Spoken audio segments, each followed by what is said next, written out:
Le point de vue sans concession d'Axel de Tarlet, c'est le Zoom Echo. Bonjour Axel. Bonjour Bruce. Le prix des matières premières est en chute libre partout dans le monde. C'est une bonne nouvelle pour notre porte-monnaie. Déjà, on va peut-être rappeler ce que sont les matières premières. C'est blé, agricole, sucre, maïs, tout colza, voilà, etc. Les métaux également. L'explication, c'est qu'il y a une surproduction de tous ces produits. Eh bien oui, tout simplement parce qu'on s'est fait un peu peur ces dernières années avec le spectre d'une pénurie mondiale de matières premières à cause bien évidemment de la Chine qui aurait dévoré toutes les ressources de la Terre. Eh bien il apparaît que la Terre a plus de ressources que ce qu'on imaginait.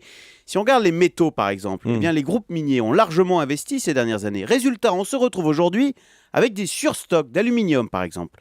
Et c'est la même chose pour l'agriculture. Avec les risques de sécheresse, les fermiers américains ont semé comme jamais. Les surfaces consacrées au maïs par exemple aux États-Unis devraient cette année être les plus importantes depuis 1936. Eh bien résultat, ça déborde.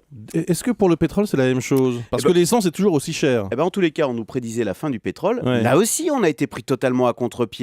Avec la révolution des pétroles et des gaz de schiste, je cite le PDG de Total, Christophe de Margerie, qui a déclaré à l'Express « On a du pétrole pour au moins 100 ans et du gaz pour encore plus longtemps. » Mais les prix ne baissent pas. Alors pour l'essence, c'est vrai, mais enfin, ça ne monte plus.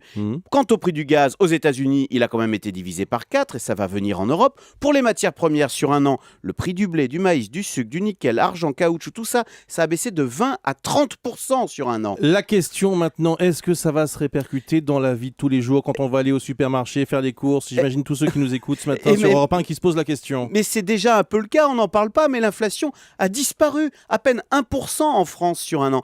Et ça a une conséquence très positive sur l'économie, comme il n'y a plus de risque d'inflation.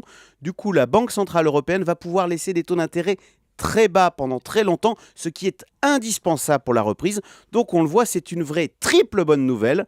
Il n'y a pas de risque de pénurie, les prix sont bas et ça favorise la reprise. Le chiffre du jour, moins 5%.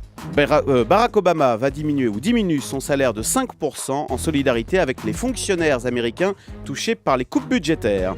Merci Axel.